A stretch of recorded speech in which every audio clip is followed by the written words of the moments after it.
Bonjour! Today we're going to be talking about the artist Claude Monet.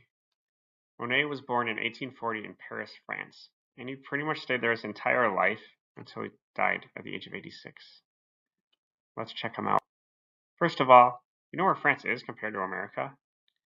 Yep, France is all the way across the Atlantic Ocean. It would take a really long time to get there. This is Monet's painting called Impression Sunrise, and it's actually where we get the name Impressionism. Pretty cool, huh? Impressionists like to go outside and paint landscapes. Before, most artists would stay inside the studio and paint people or bowls of fruit. Kind of boring. When the artists went outside, we would call this en plein air.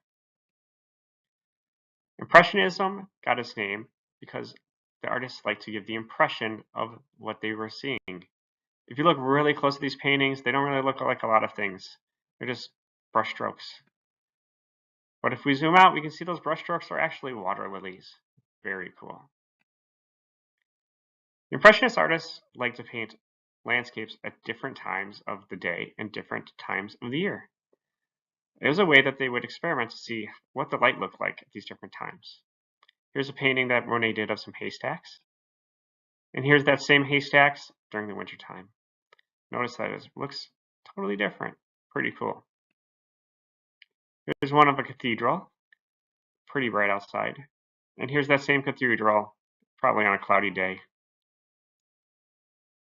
Monet was one of the most famous Impressionist painters. He did lots of different paintings, mostly outside. Here's one with his wife and son.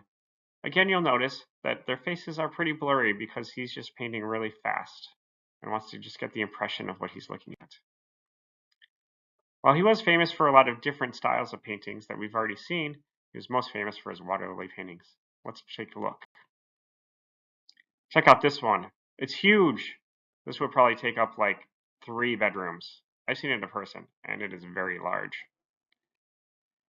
When Monet got older, he lost his eyesight, and he wasn't able to move around as much. So he built a pond in his backyard, and he filled it with water lilies and plants and trees and lots of cool stuff. And he would go out there every day and just paint what he saw, no matter what it was like. He was like the postman. He would paint whether rain or shine, no matter what the season. He also put this really cool bridge in it that you'll notice in a lot of his paintings. It makes it look really cool when it's reflected in the water. There's that cool bridge again, and this is probably one of his most famous paintings. We might even be trying that out today. I don't know. Let's see.